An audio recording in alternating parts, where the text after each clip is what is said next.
y fue responsable de la construcción y el mantenimiento de relaciones de trabajo con las más de 3.000 editores académicos internacionales cuyas revistas están indizadas en Thomson Reuters. En 1996 fue nombrado director de desarrollo editorial. En esta posición dirigió un equipo de profesionales de la información en la evolución y selección de revistas y otros formatos de publicación para la cobertura de los diferentes productos de Thomson Reuters. En 2007 fue nombrado director senior de desarrollo editorial y relaciones públicas. En 2009 esta posición fue reclasificada como vicepresidencia. Es miembro de la Sociedad Americana de Ciencias de la Información y Tecnologías y ha hablado con frecuencia en nombre de Thomson Reuters en las regiones de Asia-Pacífico, América del Sur y Europa.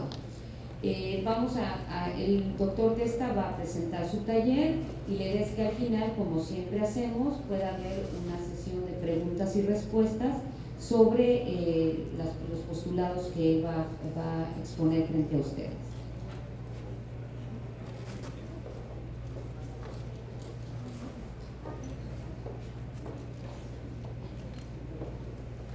So, good afternoon, ladies and gentlemen. I am very pleased to be with you today to discuss the Thomson Reuters journal selection process and to describe how this process works as a guide to improving scholarly communication. And I was very excited this morning to hear Professor Carrillo talk about the aspirations of Mexico to become a knowledge economy. And it is my experience that the path to a knowledge economy is built upon the excellent, efficient communication of scholarly results. And the Thomson Reuters journal selection process is a set of criteria that are specifically designed to achieve just this goal, to increase the effectiveness and efficiency of scholarly communication.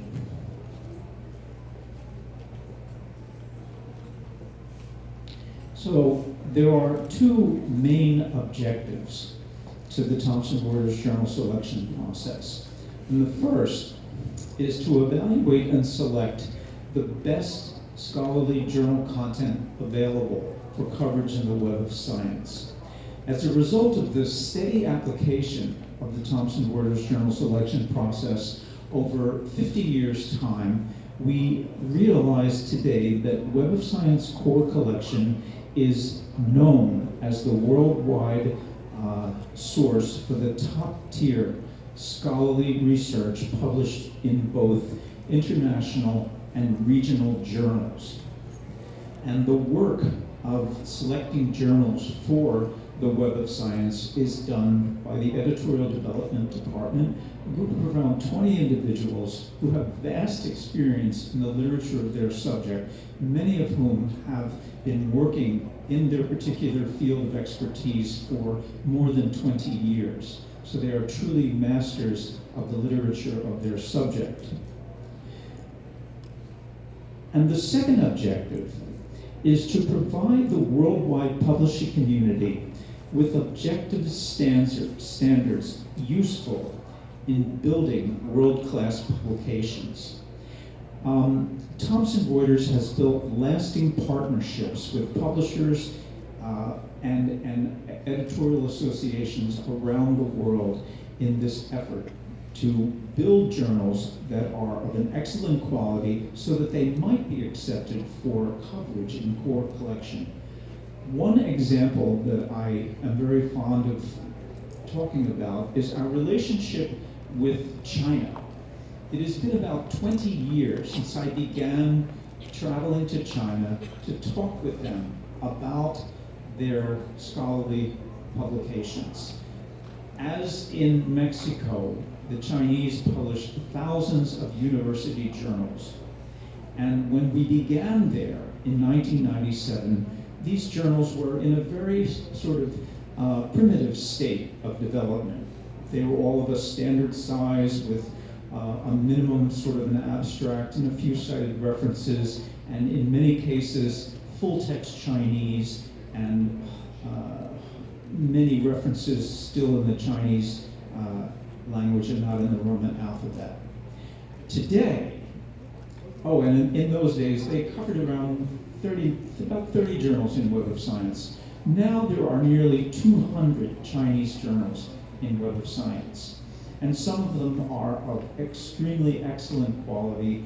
They have even managed this last year to build a world-class multidisciplinary science journal produced by the Chinese Academy of Science that we were very happy to bring into Web of Science. So I'm just mentioning this because the steady application of the criteria that I'm about to explain to you are a direct pathway to building better journals by increasing the effectiveness and efficiency of the scholarly research that you have performed.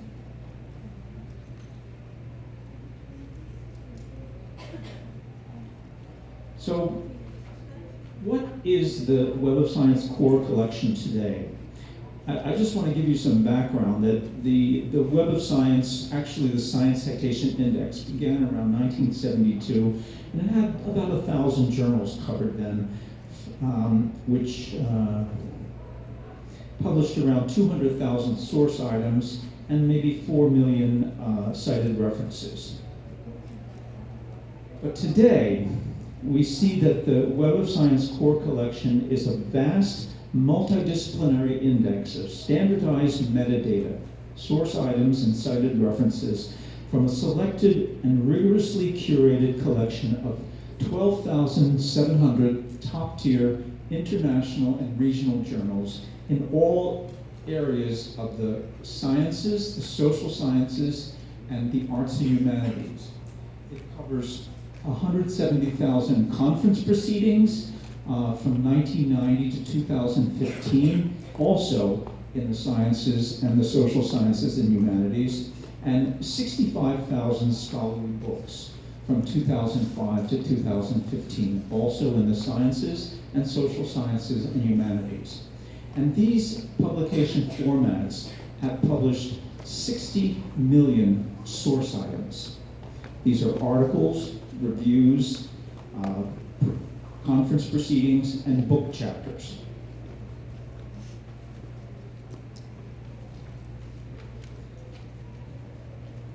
And the Web of Science is searchable in its entirety, all three publication formats, or any one, or any combination of the three to get the results that you are looking for.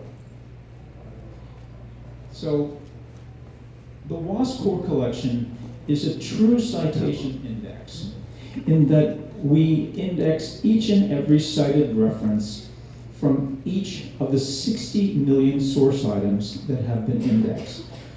We have now 1 billion cited references indexed. Millions of these cited references lead to WAS core collection sources, but many others point to sources outside the WAS core collection. So these cited references that are outside the WAS core,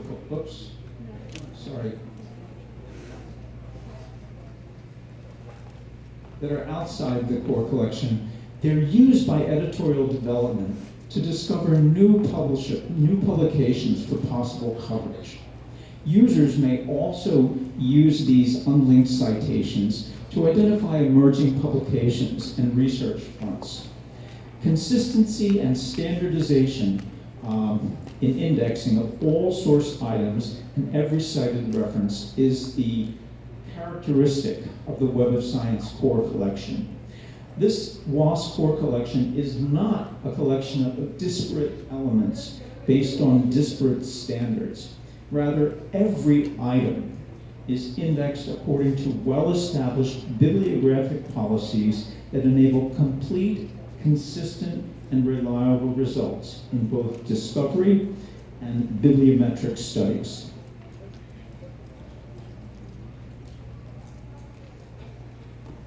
Sorry. I'm very good at this. So this is a view of the trend in coverage in WAS's core collection over the past 11 years or so. As you can see, coverage progresses rather slowly in the core collection, and the exception was in the years 2007 to 2010, when we attempted to expand our coverage to include more of the content that is on what I like to call the research frontier. In other words, regional content.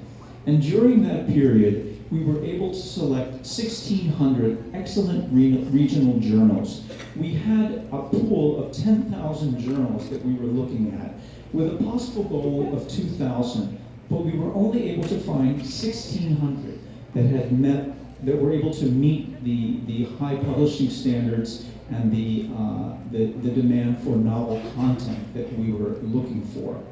So the core collection, as you see, will continue to grow slowly, but we're still very interested in looking at material that is on the research frontier outside the core, and in an attempt to expand the web of science to include emerging literature of science, social sciences, and arts and humanities. So these are the four points of evaluation. We look at journal publishing standards, editorial content, international diversity among authors and editorial board members, and also citation analysis. The first three considerations, these are the criteria which are under the control of the publisher. The publisher is able to control what the standards are, what the content is, and the diversity of the authors and editorial advisory board members. And if these three are accomplished successfully, then citation analysis will yield positive results. So let's look first at publishing standards. Timeliness of publication is absolutely essential for every journal. A journal is a periodic publication and therefore must be publishing on time. And this means that if the journal is publishing issues, let's say on a quarterly basis, we must see those issues on time, on a monthly basis, bi-monthly, whatever it is, we must see the issues on time. And when we're evaluating for timeliness, we need to see three issues, one after another, as they are published in order to determine that the journal is able to publish on time. If a journal is not able to publish on time, this is an indicator that perhaps there are other problems with the journal. Maybe there aren't sufficient articles in the pipeline. Maybe the topic is just not of that much interest to the community, such that there aren't that many submissions. So timeliness is a characteristic of a good periodical publication, and we must have it. Now, if the journal is publishing online, one article at a time, then we're going to monitor it for up to 9 months to establish its ability to publish a good quantity of articles over a period of time. International editorial conventions, such as complete journal and article titles, full addresses for all authors, and complete cited references are absolutely essential. And we're going to see some evidence of this in product in a few minutes. English language bibliographic information is a bare minimum for practically any journal in any subject. If a journal, however, wishes to reach an international audience, then we're going to need to see full text English. The exception to this, as we're going to see, is in the arts and humanities, where it's entirely possible that the audience for a journal may not need to see full text English. Full text English may not even be appropriate. And of course, peer review. Any journal publishing original research needs to be peer reviewed.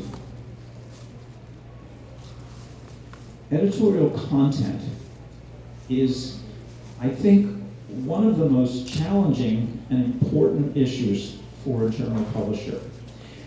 Before we begin to create a new journal, we have to understand or ask the question, does this journal have something new to say?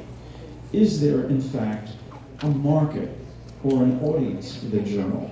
An audience, a market, however you choose to look at it, is essential if the journal is going to be successful.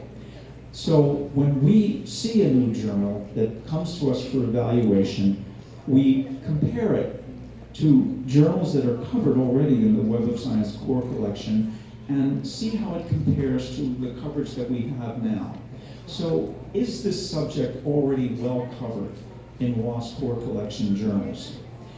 Will the journal that we're looking at actually enrich coverage in Web of Science, or is it going to just be redundant?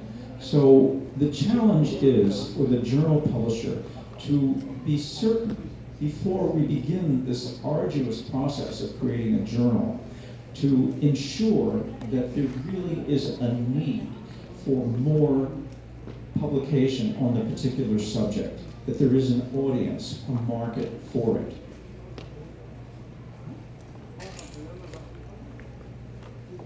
International diversity is related to the target audience for the journal.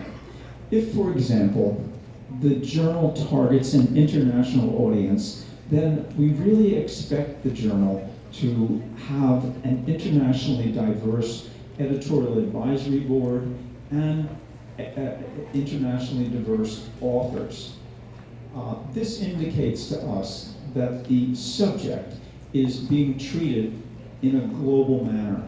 And this is particularly important for journals in the natural sciences. Again, when we're looking at sometimes in social sciences and very frequently in the arts and humanities, there is a rather more limited audience. And so international diversity needs to be viewed in relationship to not only to the audience, but to the topic.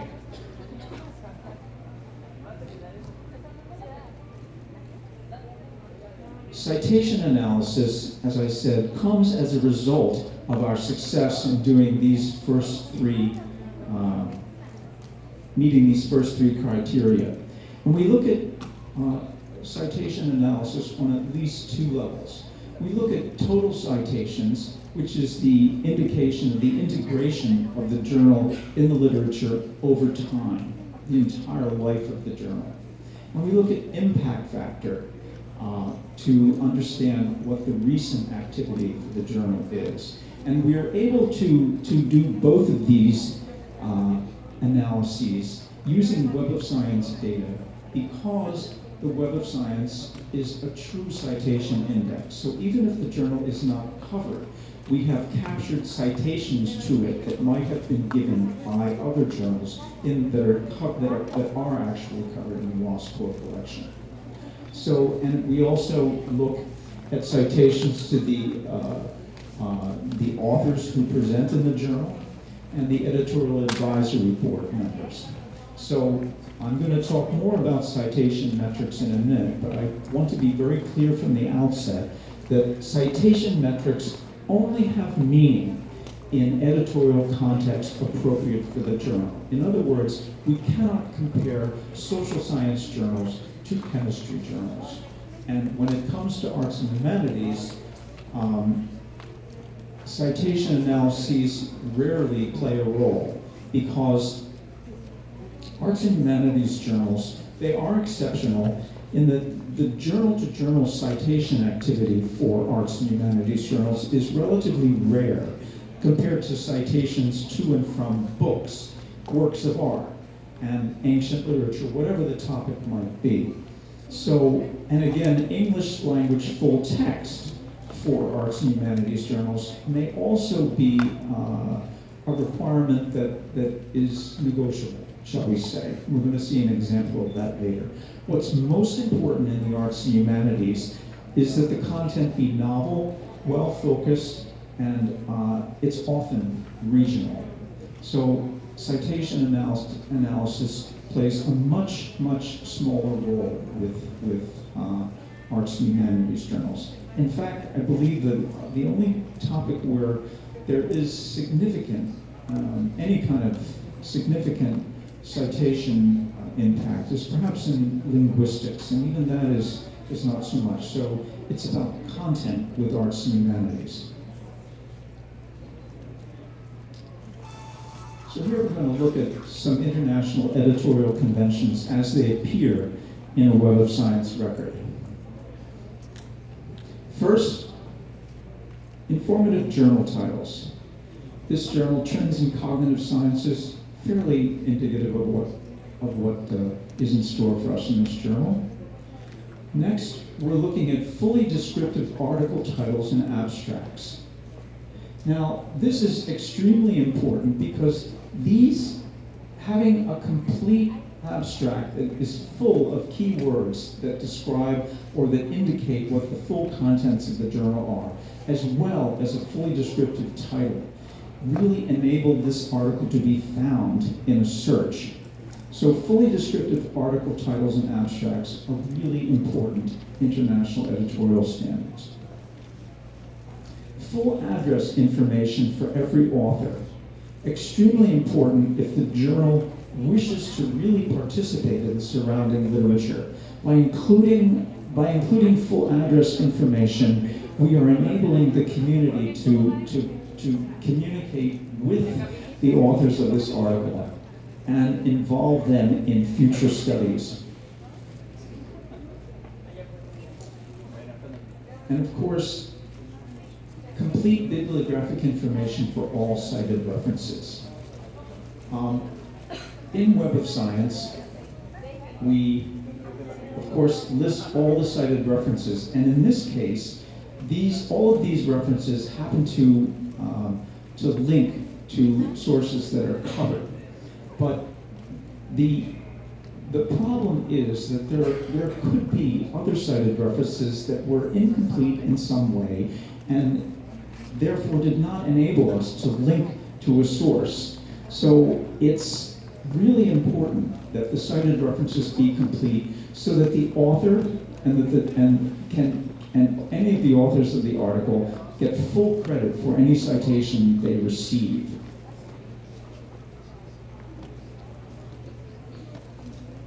English language bibliographic information is essential for article titles, for author names and addresses. Author names and addresses need to be in the Roman alphabet. Cited references need not only be complete, but in the Roman alphabet. And again, I want to point to the example of China. When we began working with the Chinese Academy of Sciences, many of their cited references were still in Chinese, so it was not possible for us to really bring them into the data set that we were creating. Now here is an example of an arts and humanities journal that has full-text Chinese. And it's a literature journal, ethical literary criticism, and as you can imagine, the audience for this journal really probably is a local Chinese audience. So the need for English language full text is really not there. So in this case, it's about the content, it's about the presentation of the material, and all of the publishing standards that we require of all journals that brings this kind of a journal into the Web of Science, despite the fact that it is full-text Chinese. If before I leave the idea, the question of English language bibliographic information and English full text, I want to be sure to note that if you are publishing in some area of the natural sciences and your goal is to reach an international audience, then you really must publish full text English. Otherwise, the journal is not going to really be adopted by the international community. We've seen in the past that with journals in the natural sciences that publish full text in another language with bibliographic information in English, they simply do not get cited.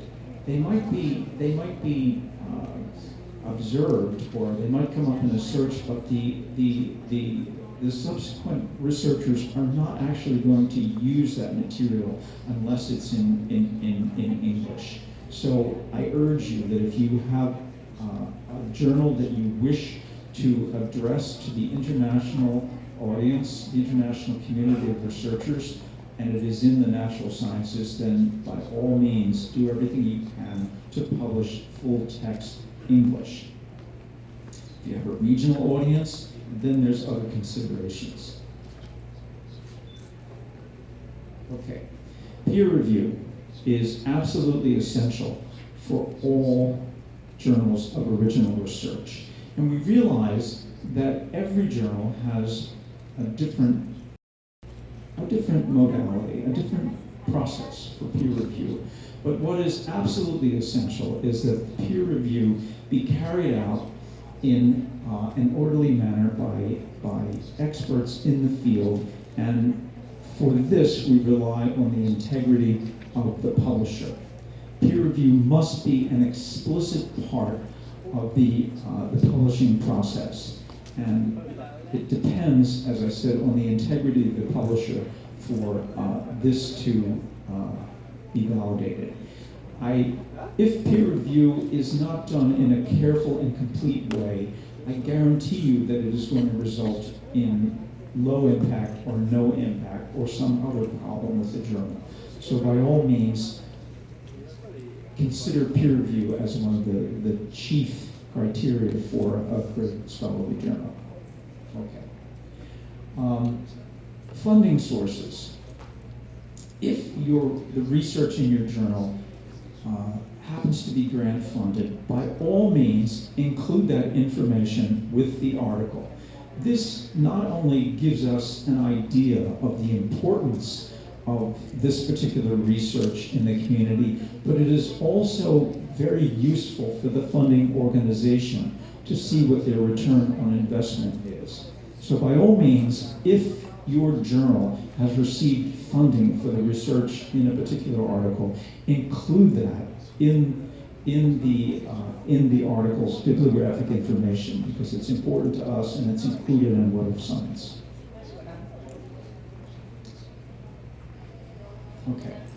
When we're looking at editorial content, we compare the journal at hand to journals in the category from which that journal arises. So here we have the neurology category.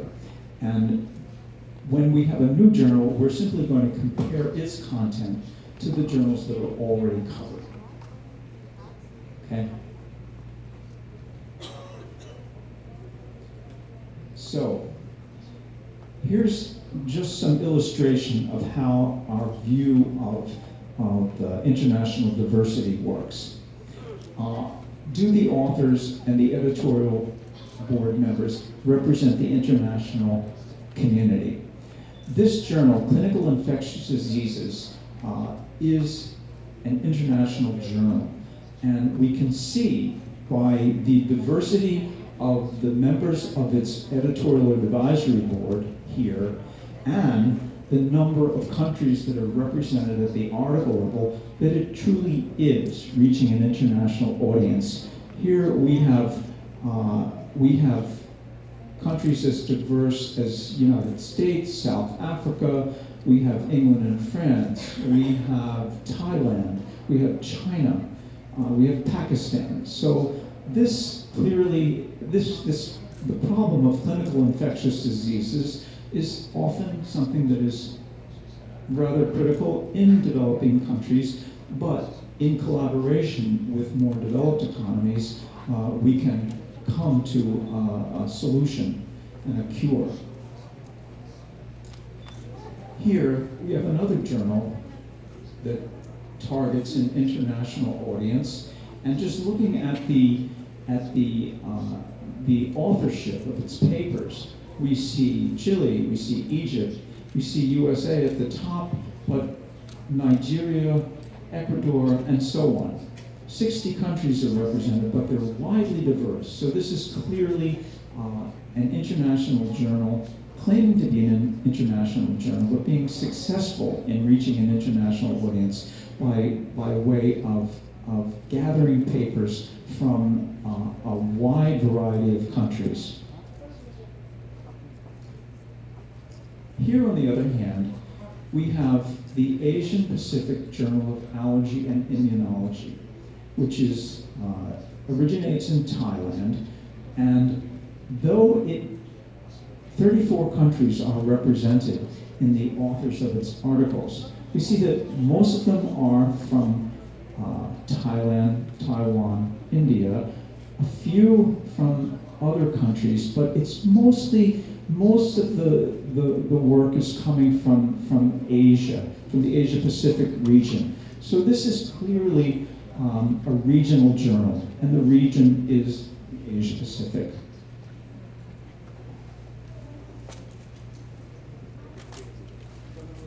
Now I just want to take a look at citation analysis in context. As I said in the beginning, citation analysis is only valid when you're comparing journals to other journals of a similar editorial content. Now here we have two sets of categories, science categories and social science categories. And I want you to take a, and these data are aggregated across all journals in the category. For example, here we have the category Biochemistry and Molecular Biology that received, what is that big number? 2,893,854 total citations in the given year. And the aggregate impact factor for that category is 4.273. There are 290 journals that published 51,000 articles. But here we have acoustics publishing getting far fewer total citations, median impact much lower, and so on. Down here, I want you to take a look. So between domains, we see huge differences. Here, we have a range from 4 to 1. Here, the highest impact factor, aggregate impact factor, is 1, and going down to 0.8 for linguistics.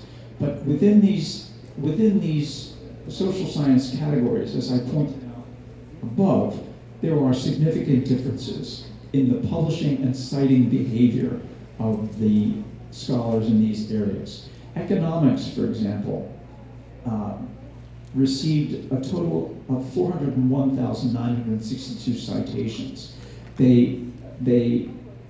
We cover 321 economics journals that are publishing over 15,000 articles. Communication, on the other hand, only 44,000 total sites, impact factor of 0.9, aggregate impact factor, 72 journals, and 2,400 articles. So the differences between these two sets of data have nothing to do with the quality or the importance of the research that's being done. It's simply an indicator of the way that researchers in these fields produce their work, their publishing and citing behavior. So there are far fewer scholars in communication than there are in biochemistry and molecular biology. So there's no point in comparing a journal from communication with one from biochemistry or even from economics. So it's the job of Thomson Reuters first to understand what the editorial context is for the journal before we can really begin to understand what the citation metrics mean. Okay?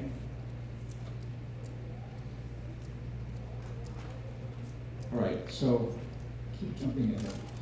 So I want to take, for example, an impact factor And just the impact factor of 2, what does that mean? I mean, the meaning of an impact factor of 2 for a particular journal is that in a given year, articles in the previous 2 years have received, on average, 2 citations each. So for 2015, if your journal has an impact factor of 2, that means that this year, articles that were published in 2014 and 2013, on average, received 2 citations. But when you're looking at journals across several categories, 2, you realize, is not an absolute value. Here, we have the journal Digestion, which is in the gastroenterology and hepatology category. 76 journals, and our journal is number 51, so it's in the 3rd quartile. Next, we have the Journal of Anatomy, which is in the anatomy and morphology category. 20 total journals, and our journal is 6 among 20. So it's in the 2nd quartile. Here we have the European Journal of Forest Research. It's in the forestry category of 65 journals, and it is number 9, so it's in the 1st quartile. So you can see all these impact factors are almost identical. But we have 3rd quartile, 2nd quartile, and 1st quartile. Then we have down here comparative and functional genomics. Also, impact factor of 2.032. It's in 3 categories, 3 biomedical categories, and it's in the 3rd quartile of each. So these categories are fairly high impact categories, publishing high impact studies and a lot of shared coverage among them. So the impact factor of 2 is fairly modest in this population. So once again, this is just an illustration of how important it is to look at impact factor and any citation metrics in context. All right, next I want to get into some common causes of rejection. So, what are the most common causes of rejection?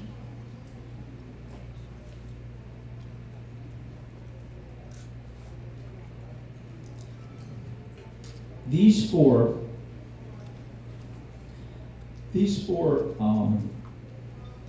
factors figure into a great number of rejected journals. We took a look at some 624 journals and in 2010 and 2011 that were rejected, and found that these were the problems that many of them exhibited. Either sometimes just one of them, sometimes a combination of factors. So lateness, as I said, timely publication is absolutely basic and essential for any periodical. So if a journal is not publishing on time, it cannot be evaluated further. We must establish timeliness first before we can move ahead with all the other aspects. Lack of editorial focus, lack of novel content, publishing derivative or redundant studies. We are constantly trying to enrich coverage in Web of Science. So we are reluctant to cover journals that do not exhibit novel content or that have unfocused editorial policies. Low citation impact, as you will soon see, is the most common characteristic for the most common reason for rejection among all journals that we've looked at. And non-scholarly format, in other words, presenting what is actually a magazine or a newsletter, is a cause for rejection. So here, just breaking this out, we see that in our population of 624 journals, timeliness was a factor 13% of the time. Low citation impact relative to the subject, 72% of the time. Lack of novel editorial content, 47% of the time. And format as a problem, 25% of the time. And as I said, each journal rejection may have included one or a combination of these factors in the decision. So here we see these factors broken out by region. So for timeliness, we see that the range is between 12 and 14%, except for Latin America, where 33% of the journals were unable to maintain a timely schedule. Format was a problem, 16 to 25%, Asia Pacific, Europe, Latin America, and Middle East. But US and UK, 35% of the journals presented were rejected for format. So apparently the US and the UK are submitting more newsletters and that sort of thing. Editorial content, somewhere between, what do we have, 42% and 50% seems to be the rule. But Middle East and Africa, 66% of their journals. So they're challenged to present journals that really do have something new, something novel, something focused to say. Low citation impact, really a major problem everywhere, but slightly lower for the US and the UK, which are traditionally the sources of the highest impact research that we're covering these days. And just as a point of interest, these journals come from life sciences, phys, chemistry, and earth sciences, as well as social sciences. So when we're talking about low citation impact, remember that this citation, the citation data that we looked at was always in context. The social sciences were compared to other social science journals and so forth. We're not comparing social science to life science or physics. So this is another view of the rejection rate. And you see here that timeliness, again, Latin America is leading in being challenged by timeliness.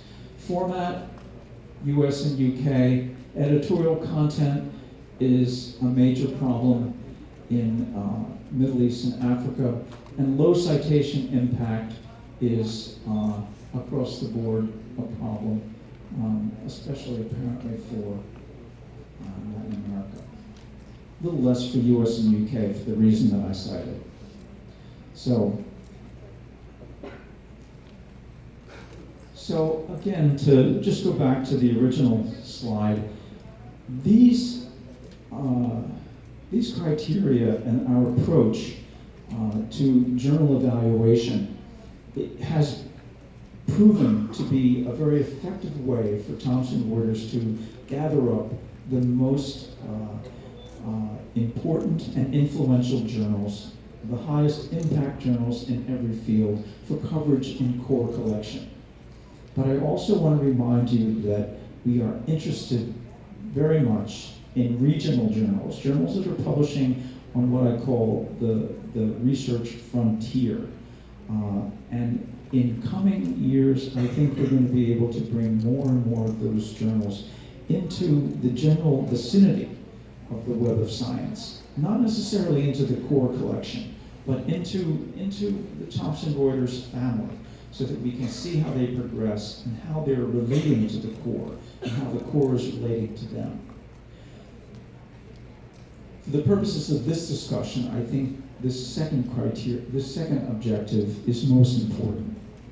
We really, at Thomson Reuters, are passionately interested in working with local communities, publishers all over the world, in building the journals that really represent the best scholarship that your school, your country, your region is producing. And we have seen through many years working in developing countries, in South Korea, in China, in India, where the level of publishing has risen steadily over the years by applying the principles that I've just mentioned and by having a dialogue with Thomson Reuters, especially about journals that have not been accepted. Why is my journal not accepted? These are the reasons why. And a dialogue ensues. We have a steady stream of publishers and editors from all around the world constantly coming to our headquarters in Philadelphia to discuss journals that they're trying to present to us for publishing in Web of Science. And we are very, very open to giving them feedback. If they produce a good journal, it gives us an opportunity to cover that journal in Web of Science and enrich its content so that the entire Web of Science user base may see something that is novel and enriching to them. And as there is no fee associated with any of this, no fee associated with evaluation, and certainly no fee associated with coverage. The only thing that we need is to get the publications in front of us. That's the only requirement. So finally, I'm always asked this question: how can I improve my journal and increase its impact? And a few years ago, Mabel Chu and Professor Villanueva published an article in the Journal of the Royal Society of Medicine with this title, How Can I Improve My Journal and Raise Its Impact? So they interviewed the editors-in-chief of these famous journals: New England Journal of Medicine, Annals of Internal Medicine, British Medical Journal, Journal of the American Medical Association, The Lancet, Medical Journal of Australia, and the Canadian Medical Association Journal. And from the results of their interviews with these editors, these were the 4 recommendations that they made. First was the active recruitment of high-impact authors and articles. In other words, networking with the community that is relevant to your subject, and building relationships with authors that you may want to contribute to your journal. Offering better service to authors. In other words, if someone presents a paper to you for peer review, the process must be executed with efficiency and timeliness, and with very accurate and useful results. Boosting the journal's media profile. If your journal has an article that you know is going to be important to the community, it is best to present that article to the community by whatever means, by email blast, by whatever the process is, but make sure that your best articles are in front of the audience that is going to most likely use them. And of course, more careful article selection. The rejection rate for the Thomson Reuters journal selection process is around 90%. So that would be rather high for most journals that I know. But the point is that to get the best journal, publish the best quality material, not the most material, but the best quality material. In China, we have a very a continuing argument about what the real goal of the Chinese publishing process is. They publish millions of articles, but their impact is very low. So my suggestion is that be very, very carefully selective when you're building your journal. Less is more when it comes to a really useful journal. Our readers don't have time to read everything. Put something in front of them that really is interesting and well-formed and that you think they're going to use. So we can help you in all of this. And I thank you very much for your attention, and I really look forward to any of your questions. So thank you.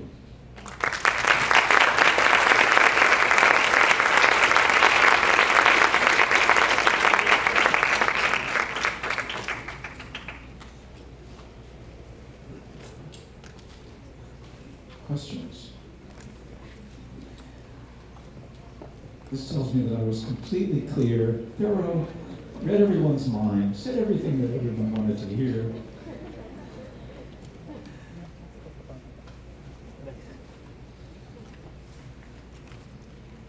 Dr. James, thank you very much for your lecture here.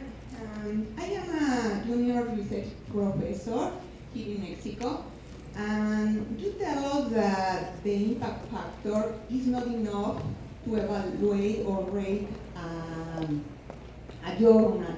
So what are the other characteristics that we need to rate this journal? And this is in general, and thank you for your comments. Le pregunté, I'm going to translate for the audience. Le pregunté al doctor que yo soy una investigadora joven en México y quiero saber cuáles son sus... Él señaló que el factor de impacto no es suficiente para evaluar una revista, entonces cuáles son los otros indicadores necesarios para realmente considerar cuándo queremos publicar una revista. Very good question. Thank you. Impact factor is just one consideration, one indicator of quality. The other, so impact factor comes under the heading of citation analysis. And as I said, if the journal has excellent publishing standards, has really interesting editorial content, and appropriate international diversity, then impact will follow. So when we begin to evaluate a journal, the first thing we look for in every single journal, whether it's from Elsevier, from Nature, or from the Chinese Academy of Science, does this journal publish on time? Can it produce 3 issues, one after another, on time? Or can it publish articles over a 9-month period that really are plentiful, or that represent what we would expect for a journal from this particular area? So all of the publishing standards that I mentioned, these are essential. The content must be interesting to us, not derivative. We don't need another journal that's entitled simply biology. There are plenty of journals that cover biology. We need, at this point, a journal that covers some specific aspect of biology, or an aspect of biology from a particular region. In the arts and humanities, impact factor is not even a consideration. What we're looking for is novel content, researched, that is presented with the highest possible publishing standards. And then, of course, international diversity is the other thing that we look for. So if the journal expects to have an international audience, then we expect that the international community be represented in the editorial advisory board members and in the authors. So impact factor, citation analysis is the last thing that we look at. Before we get to that, we make sure that the journal has something to say and that it is saying it in a very effective and efficient way. So that's how we do it. It's simple, but it's not easy, I guarantee you. But it's worth pursuing. It's worth pursuing. And over a period of time, I think if we begin a dialogue with Mexican editors and publishers, we're going to see results. It's guaranteed. But it's a steady application of these kinds of policies. The first question, though, that I always have to remind myself and any publisher that I'm talking to, is this journal really necessary? Does it have an audience? Does it have a readership? Is someone interested in what we are about to publish? Or are we just finding a place to put papers from our institution? If it's simply to have a record of what's going on at an institution, that's entirely valid. But it is not necessarily something that is going to be considered for Web of Science core collection. It has another purpose, a good purpose. It's a record of scholarship from a region or from an institution. But in WAS core collection, we're looking primarily for journals that have a wider audience, because our audience is universal, is international. So, another question, please. Yes, here.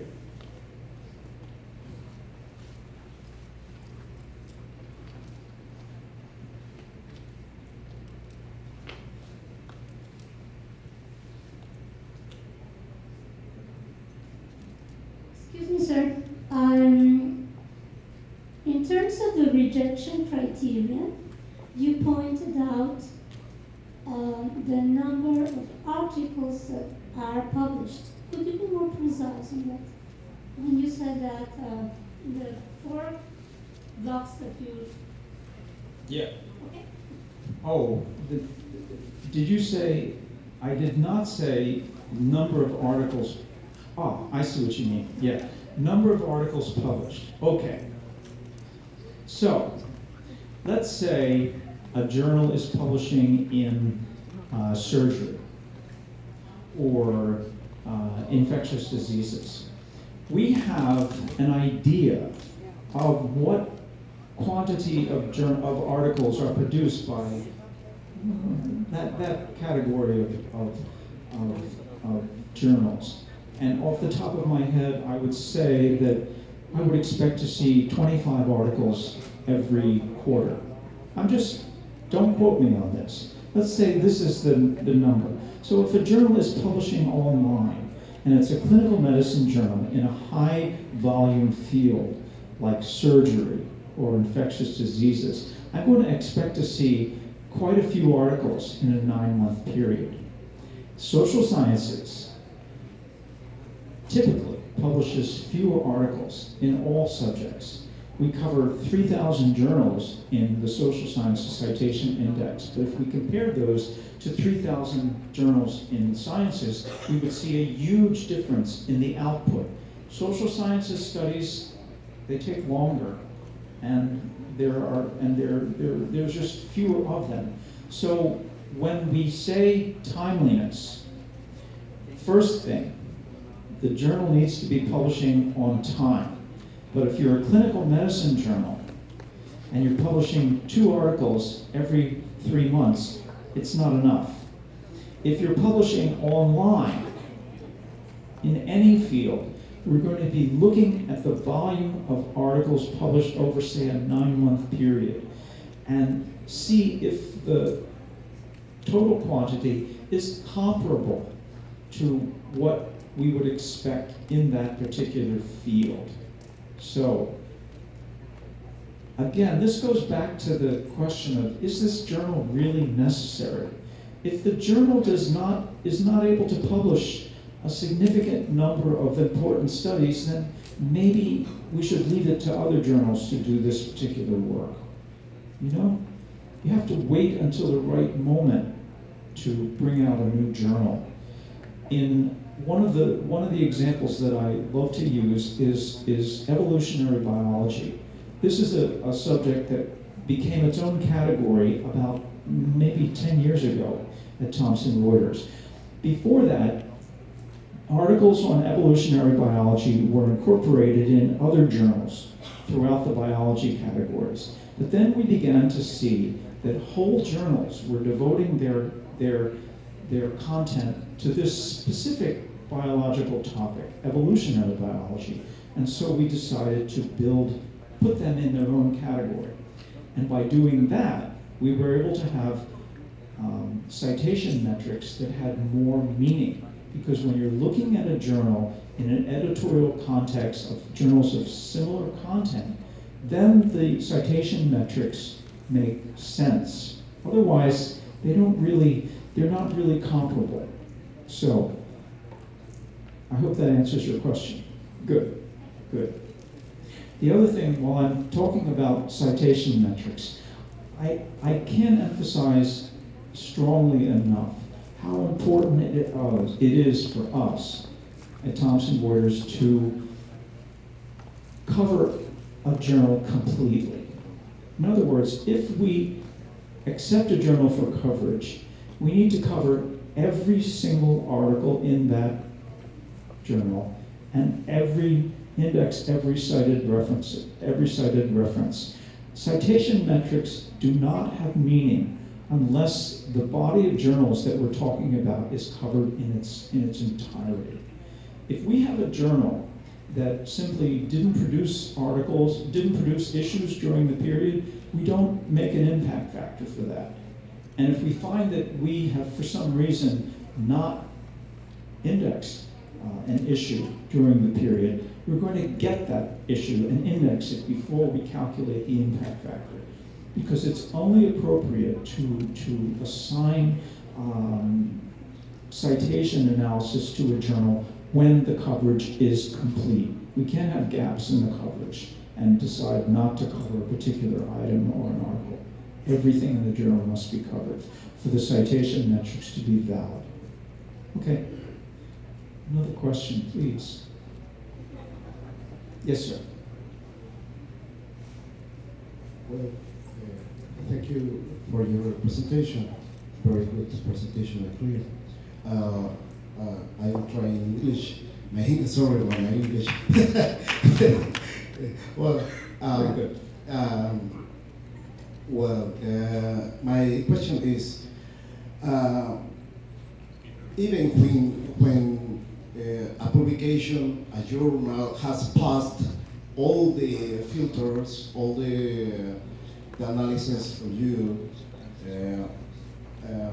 and even when there is no cost for the reviewing, so the first reviewing of the journal, what are the costs to stay in that platform, in your platform, and there are many costs, or what are the categories, or I can are answer. there discounts for? I can answer in Spanish. Nada. Cero. Okay. Nothing. Niente. Free. This is the extent of my Spanish, and I appreciate your patience. The only cost is to present the journals to us. You must send the issues. But there is no, we bear the, Thomson Reuters makes a huge investment in this process. I have a staff of 50 people who are in some way related to this. But we think that it's important because this is what makes Web of Science Core Collection the center of science, social science, and humanities, hopefully. Because we are really working hard over many years to select only the best journals. And we derive value from the actual process.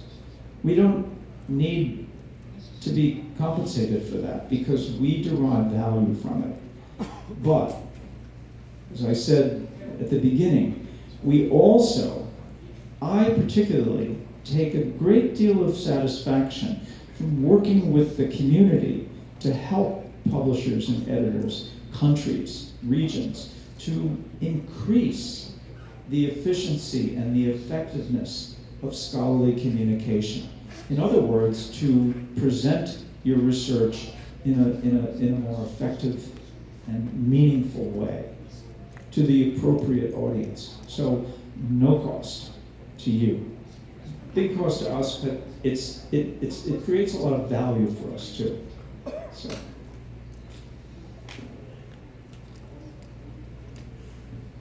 There was another question, I think. Here. Who is this? Yes. Thank you. Thank you for your lecture. It has been quite satisfying to hear you and to explain of what all these citation indexes. I have a question. You mainly explain us the core collection, but you also mentioned that you had another collection. Can you talk a little bit more about the other collection that is not the core index? Oh, that is not core. Uh-huh. This is, at this moment, it's a work in progress. Right now, Web of Science Core Collection is composed of the indexes that I mentioned. SCI Expanded, SSCI, ANHCI, Preceding Citation Index, Book Citation Index. That's it. But we are looking very closely at journals that do not have the kind of impact that journals in the Ross Core collection have. That might be important for some other reason than impact. Core collection is where we report on journals of impact. But there are thousands of other journals that are of interest and useful to the scholarly community. And we're looking carefully at the possibility of introducing those into a database that complements core collection, separate from core collection. No impact is going to be measured in this emerging research, this work that's on the research frontier, but it's there for the interest that it holds for the communities that produce it. So I can't give you an exact date for this, but I believe that within the next 2 or 3 years, probably much sooner, we're going to see that there's a new data set that we'll be able to present that has journals that do not have the kind of impact that you're used to seeing in core collection, but that are certainly of interest to the community from which they were originated. So, and this will include rather more journals from Mexico, I'm certain. These are the journals that we know our users are interested in. So they have specific local use. And they may contain some resources that will eventually be brought into the core. So it's an opportunity for our users to see more of what's happening, not just the center of science, but the frontier of science, where new thought is arising. So, good. And I know I saw another hand go. Yes, that light is very bright.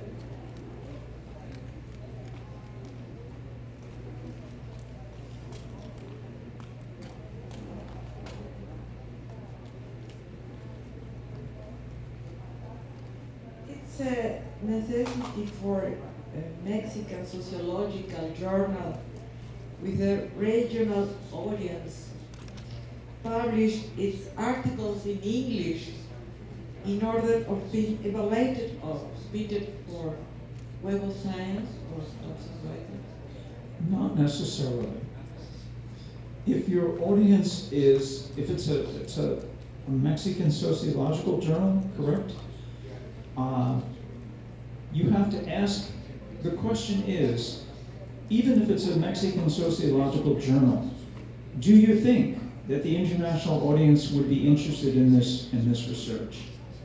If the answer is yes, then you might consider having an English version of these articles, but at very least, an English language abstract and title. Otherwise, we can't really include it in the database.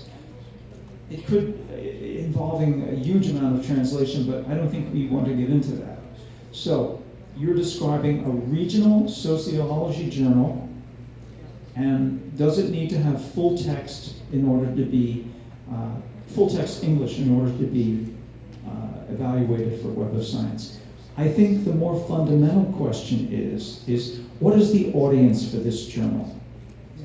Does the intended audience of this journal need to see the articles in full text English, or are they content with articles in Spanish or Portuguese or whatever it might be? The real question is, what is the audience for my journal? Not how do I get into the Web of Science? Even though it's good to get into the Web of Science for many reasons, but when you're publishing a journal, the reason for a journal to exist is to be able to communicate certain results that are of interest to a certain community. Sometimes that results in a journal that is extremely interesting to Thomson Reuters for coverage in Web of Science. But the fundamental question is, what is my audience? Who is the market for this journal? And that tells you the answer to your question. Does it need to be in English or Spanish? Perfectly good. So, Okay, thank you. you're welcome. One more. Two more. I know I saw two more hands somewhere. Yes. Okay, only one more. One more. The boss has spoken. What are the expectations of challengers of Thomson Reuters in front of the platform of the other company and the competence and emergency science? Because this is a problem. Say it again, please. What are the expectations or challenges of Thomson Reuters in front of the new platform of the company? Good. In front of the competence and the emergence science. Okay. What are the criteria for journals that we would take in as part of our emerging science citation index? Very good question. Fundamental. The journal must be peer reviewed. If it's original research, it must be peer reviewed. Hopefully, and I can't insist, but I believe that English language bibliographic information is very much expected, especially in the sciences. In arts and humanities, we're always going to have a question, but fundamentally, peer-reviewed research, English language bibliographic information as appropriate, and I'm going to say that timeliness is extremely important. Anyone who's publishing a journal, make timeliness your first priority. Because if the journal does not appear in front of your users in an expected and periodic way, they're going to forget about it. And if it doesn't publish articles, post articles on a regular basis, no one is going to take it seriously. So peer review, English language, biblio as appropriate, and timeliness. These are the three basic and essential points that I think are going to be standard practice for any emerging science, social science, humanities literature that we bring into this platform. So before I end, is that good? Did that answer your question? Good. I want to thank you again for your extreme patience in listening to me in English and for speaking to me in English, because I really do appreciate it, and I apologize that it's too late for me to learn Spanish, but I really appreciate your skill. So thank you very much.